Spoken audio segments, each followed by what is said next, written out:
राशिद भाई, अच्छी परफॉर्मेंस थी कल पेशावर ज़ल्मी की। कितनी इंपॉर्टेंस होती है कॉम्बिनेशन की, सही टीम खिलाने की, वो कल हमने पेशावर ज़ल्मी की परफॉर्मेंस में देखा। जी, बड़ी कामयाबी है। उन्होंने काफी चेंजेस किए अपनी टीम में, स्पिनर्स को चेंज किया और अली रजा बहुत अच्छी बॉलिंग की उन्होंने।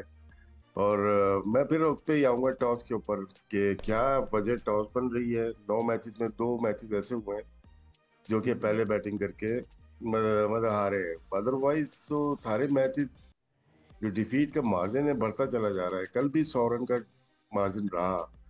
अभी तक हिसाब लगाने के बाद 430 या 29 रन का डिफरेंस है विनिंग का, जो कि नजर आ रहा है 9 मैचेस के अंदर, जिसमें 7 आपने रन से हराए। उसमें 400 कुछ रन बन गए कि डिफीट का मार्जिन जो है वो इतना हो गया।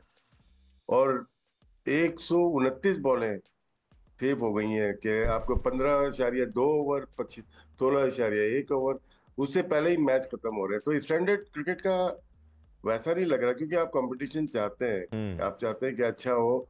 आपको परफेक्शन चाहिए होती है, लोगों को दिखाने के लिए लोग देखना चाहते हैं। मोस्टली एक इनिंग्स में ही आपको नजर आ रहा है कि आपकी बैटिंग अच्छा परफॉर्म कर रही है, बॉलिंग बहुत अच्छा परफॉर्म नहीं कर रही। दूसरी इनिंग में बॉलिंग परफॉर्म कर रही है, बैटिंग बिल्कुल भी नहीं कर रही। पिशावर दल में टीम अच्छी उन्होंने बनाई है। कुछ उनकी प्रॉब्लम्स थी जो कि आपने देखा, बॉश चले गए थे, फिर नाहिद राणा का ले आएंगे वो, लेकिन फिर भी अपनी उनके पास जो ताकत थी उसके लिहाज से टीम खिलाई।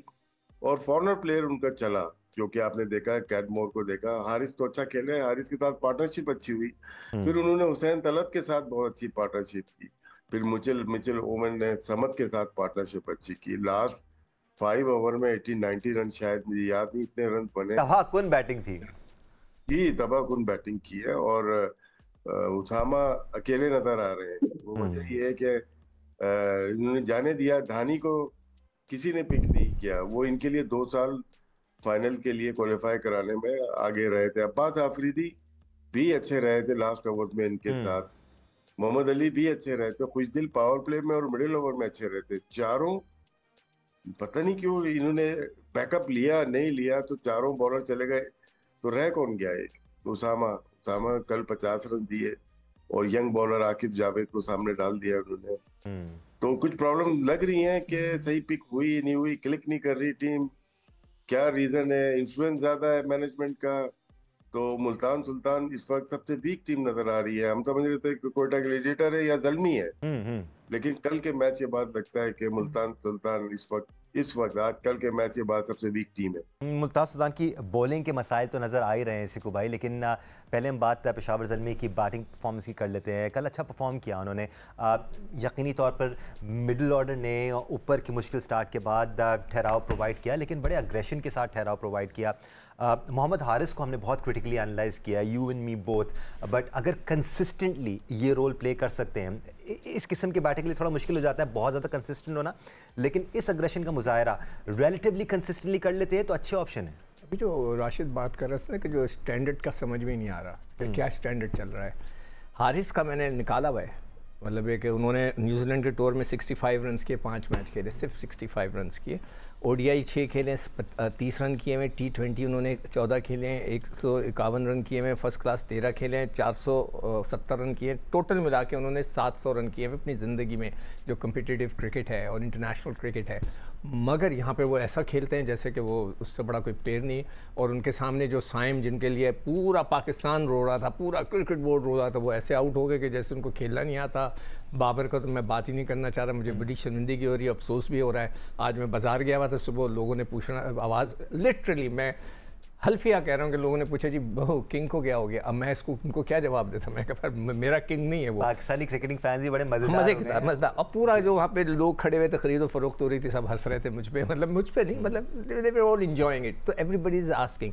अब मुझे नहीं समझ में आ रहा ये वो कैसा स्टैंडर्ड है कि न्यूजीलैंड में यही लड़के, ना समझ चला ना हारिस ने 65 रन किए थे पूरे 5 मैचों में, और जिस तरह खेला था वो देखें, वो यहाँ या तो पिचेस बहुत स्लो हैं, राशिद और इन सब दोनों का लड़कों से। कंपैरिजन थोड़ा सा हाँ, मुश्किल हो जाता है क्योंकि हारिस ने काफी ज्यादा मैच खेले हैं, समझ नहीं, मैं इन सबसे पूछना चाह रहा हूँ, नहीं राशिद वाशिद इन सबसे पूछना चाह रहा हूँ, इज इट द पिचेस कि जो इतनी स्लो है वहाँ पे वो कर दिया करें। मैं यही सवाल लेके अहमद और फवाद के पास चले जाता हूँ, बिकॉज मैं मोहम्मद हारिस की भी ज़रूर बात करना चाहूँगा। और ये जो अग्रेशन है ना अहमद, लोग कहते हैं कि हमें कंसिस्टेंट प्लेयर्स चाहिए, but if you want someone like Mohammad Haris, जिस अंदाज में वो खेलते हैं बहुत ज़्यादा कंसिस्टेंट तो वो नहीं रह पाएंगे। अगर हम उनके ट्रैक रिकॉर्ड को ना देखें, इनिशियली वो बहुत स्ट्रगल भी करते हुए नजर आए, but is a good option if he comes out like that with that frame of mind and if he consistently scores runs. Ahmad ji, consistently score run यही होता है ना कि हर तीसरे मैच के बाद जो है T20 में आप स्कोर करें।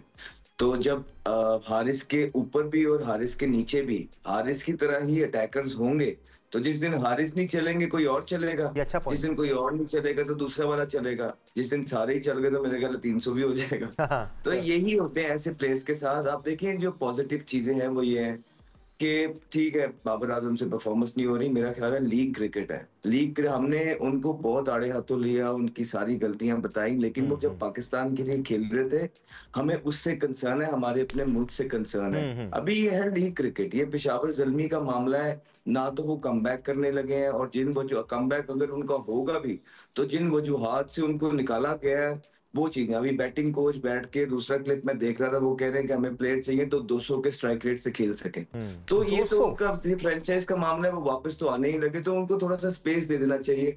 उनको थोड़ा सा जो इंजमामुल हक साहब है, मैं ये देखना चाहूंगा कि वो क्या काम कर रहे हैं बाबर आजम के साथ, क्योंकि अभी रिसेंटली एक सवाल कुछ और हुआ था।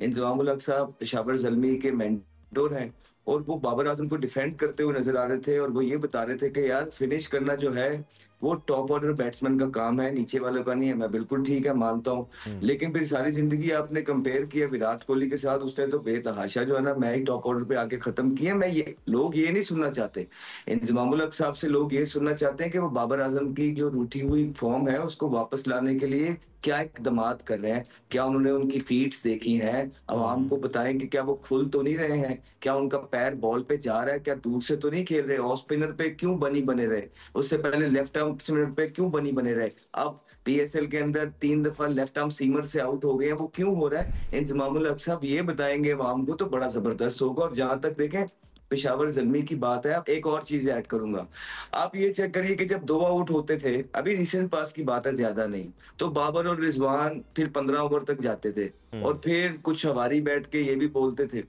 कि जी वो बाबर और रिजवान क्या कर रहे हैं, 2 आउट हो गए थे। तो वही 2 आउट कल भी हुए थे, और जैसे ही हारिस आया वेरी नेक्स्ट बॉल उसने निकल के छिक्का मारा बिली को, उसके बाद ऐसा मोमेंटम गेन किया कि 2 आउट होने के बाद भी 227 रन तक पहुंच गए। तो यही है मॉडर्न डे क्रिकेट, जिनकी कुछ लोगों को जो है ना समझ भी नहीं आ रही कि मॉडर्न डे क्रिकेट होती क्या है, इंटेंट क्या होता है। ये होता है इरादा, कि किस इरादे से आप ग्राउंड के अंदर आए हैं। वो आजकल के ये जवान बच्चे हैं, उनमें ये फर्क है। पेशावर ज़ल्मी के लिए खुशाइन चीज ये है कि इस टूर्नामेंट में अलाइव रहने के लिए उनका जीतना जरूरी था, बड़ा जरूरी मैच जीते हैं। और मुल्तान सुल्तान के, जिस तरह राशिद भाई ने कहा है कि बहुत ज्यादा जो बॉलर्स या प्लेयर्स उनके थे वो उन्हें गिव अवे कर दिए, ना उनमें धानी है ना अब्बास अफरीदी है, इस तरह के 1-2 बॉलर उनके पास और थे जो उन्होंने लेट गो किया है, जिसकी वजह से वो हर्ट हो रहे हैं। फिर उससे ज्यादा जो उनका फोकस था फील्डिंग पे, मेरे ख्याल से इस टूर्नामेंट में सबसे गंदी फील्डिंग अगर देखें तो मुल्तान सुल्तान कर रहा है। 3-3 कीपर ग्राउंड के अंदर खड़े में हैं। रिजवान ने कल ग्लव्स नहीं पहने, शाहिद होप ने भी कैच छोड़ा, फिर उस्मान खान अगर करवानी थी तो उस्मान खान को कीपिंग कराते थे, क्योंकि शाहिद होप तो उससे अच्छा फील्डर है। तो ये सारी चीजें, फिर देखे टीम जब थोड़ी सी ऊपर नीचे होती है ना तो कप्तानियों का भी पता लग जाता है। 4 साल फाइनल खेले हैं रिजवान ने, क्योंकि टीम बड़ी जबरदस्त कॉम्बिनेशन बना हुआ था। अब जैसे ही थोड़ा सा कॉम्बिनेशन टूटा तो रिजवान को भी समझ नहीं आ रही कि काबू किस तरह करना है। तो ये सारी चीजें आपके सामने है। देखिए अनडाउटेडली लूप होल्स नज़र आ रहे हैं मुल्तान सुल्तान की या सिलेक्शन में, उनके बैलेंस में। फवाद, जिस तरह का आगाज़ कल पेशावर ज़ल्मी को मिला था, और जैसे अहमद ने भी कहा, राशिद भाई ने भी कहा कि हारिस ने आके अच्छे अग्रेशन का मुजाहरा किया, लेकिन उसके साथ साथ नंबर 5 और 6 पे आने वाले बैटर अगर एक 15 पे 34 बना ले और एक 14 पे 40 बना ले तो बॉलिंग साइड वहीं पर ही क्रश हो जाती है, क्योंकि रिदम वहाँ पर सारा पेशावर ज़ल्मी की साइड पे आ गया। और फिर उनके बॉलर्स ने भी डिसअपॉइंट नहीं किया, स्पेशली अली रज़ा और आरिफ याकूब ने जिस तरह बॉल की। कल पूरी ओवरऑल परफॉर्मेंस को पेशावर ज़ल्मी की किस तरह समराइज़ करेंगे आप फवाद? देखें, जैसे आपने बोला कि मिडिल ऑर्डर भी आके जैसे 14 बॉलों पे 40 या जैसे 45 रन करते हैं। जब मोमेंटम आपको एक फील्ड सेट मिली हुई होती है ना, तो आपके ऊपर प्रेशर नहीं होता और फिर आप बैट्समैन भी वैसे ही हो कि आपको 3-4 ओवर ही चाहिए। वो जो नीचे वाले बैट्समैन है उनको 3-4 ओवर ही खेलने हैं, क्योंकि अगर उनको 8-10 ओवर मिल जाएंगे तो उनको समझ नहीं आनी कि हमने खेलना कैसे है। अभी तक ये इस चीज से तो बहुत ही दूर है। ठीक है ना। तो ओवन की जहां तक बात है, वो तो आपको पता है खेलता ही ऐसा है, तो उसको तो उसके लिए तो बेस्ट वो सिचुएशन थी। और समत को ले लें, उसके लिए भी बेस्ट सिचुएशन थी। हालांकि समत का 12-13 रन पे कैच छोड़ा इजीली, ब्रेसवेल ने कैच छोड़ा है, उसके बाद जाके उसने वो 40 किए हैं। तो आई थिंक फील्डिंग का भी बड़ा इसमें जो है फकदान है, क्योंकि अगर वो कैच हो जाता उधर शायद मे भी 228 नहीं होते। और जहां तक बॉलिंग की बात है, देखें आप मुल्तान सुल्तान ज़ल्मी की बॉलिंग की बात कर रहे हैं आप, आरिफ याकूब और वो देखें 228 रन बहुत होते हैं, बहुत होते हैं 228 रन। क्योंकि बॉलर को भी पता है कि भाई अब मुझे जो है बैट्समैन ने हर बॉल पे हिट करना है, हर बॉल पे हिट करना है। ठीक है। और फिर आप देखें मुल्तान सुल्तान की जब बैटिंग स्टार्ट हुई है, रिजवान ने किए 7-8 बॉलों में 15 रन, लेकिन शाय होप, मुझे समझ नहीं आ रही शाय होप से क्यों वो ओपन करा रहे हैं, क्योंकि शाय होप और रिजवान एक जैसा खेलते हैं, दोनों को इनिंग बनानी है, तो दोनों ओपन कैसे आ सकते हैं? इनको भी अपने नंबर्स में चेंजिंग लानी पड़ेगी। भले रिजवान अगर खेलने तो रिजवान ओपन करें, उनके साथ वो उस्मान को ओपन कराएं, शायद को 3 नंबर कर दें। आप देखें पावर प्ले में उनके 15-16 बॉल पे 20 रन थे। तो मतलब आप 228 रन चेस कर रहे हो और आपका इतना बड़ा नाम है और आप इतना अपनी कंट्री को रिप्रेजेंट करते हो, आप लीग में आके 15 बॉलों पे 20 रन कैसे कर सकते हो? अभी यही 2 इनिंग्स अच्छी खेलेंगे तो कहेंगे जी बहुत अच्छा कर दिया, तो भाई इंडिविजुअल अच्छा किया ना, टीम के लिए तो अच्छा नहीं किया। टीम के लिए तो कंसिस्टेंट चाहिए कि भाई कंसिस्टेंट आप ऐसे परफॉर्म करो। जैसे हम बार बार हारिस की बात कर रहे हैं, देखिए हारिस अगर फॉर्म में होगा तो हमें बहुत अच्छा लगेगा। बाकी जो स्टैट्स बताए हैं सिकू भाई ने, वो कोई भी प्लेयर, नया प्लेयर हो ना, अगर उसकी लाइकिंग ना हो तो वो इतने मैच नहीं खेल सकता। ये मैं आपको बता दूं। जैसे हमने नाफे की बात की, जैसे हमने उमर बिन यूसुफ की बात की, तो पर उनकी परफॉर्मेंस तो ज्यादा है सर। फवाद, बहुत इंपॉर्टेंट बात यह है कि जिस तरह की माइलेज मिलती है हारिस को, शाइन्स का कप्तान बनाया जाता है, ट्रॉफी के अनवेलिंग के लिए उसको सिलेक्ट किया जाता है, विच इज़ गुड। हम समझते हैं कि पीसीबी को हाईलाइट करना है कुछ प्लेयर्स को, उनको कॉन्फिडेंस देना है, बट कॉन्फिडेंस भी उनको दिया जाना चाहिए जो फिर परफॉर्मर्स हैं और अच्छा परफॉर्म कर रहे होते हैं। So that's spot on Fawad. देखिए बिल्कुल यही होता है कि जब तक आप परफॉर्म कर रहे हो आप अच्छे प्लेयर हो सबके लिए। जब आप परफॉर्म नहीं करोगे, पीछे आपने कितना भी परफॉर्म किया हो, फिर आप पे तनकीद होगी।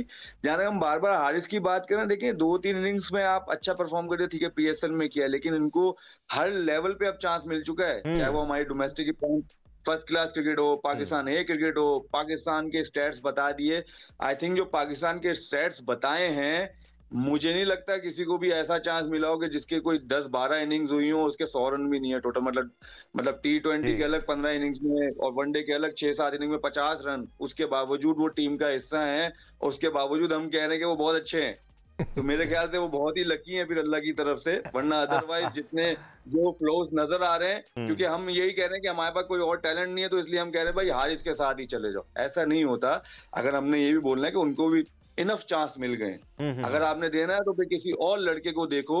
जैसे आप हम दूसरे लड़कों की बातें कर रहे हैं ना, तो उसको भी उनको भी उसी नंबर पे इतने चांस मिले, तो मैं शर्तिया आपको बता रहा हूं कि वो बेटर परफॉर्मर होंगे ये जिनकी हम बातें कर रहे हैं। Absolutely, it's all about giving confidence. आप किन प्लेयर्स को हाईलाइट करते हैं, किन प्लेयर्स को पिक करते हैं, उनको कॉन्फिडेंस देते हैं, उनको किस तरह मैनेज करते हैं।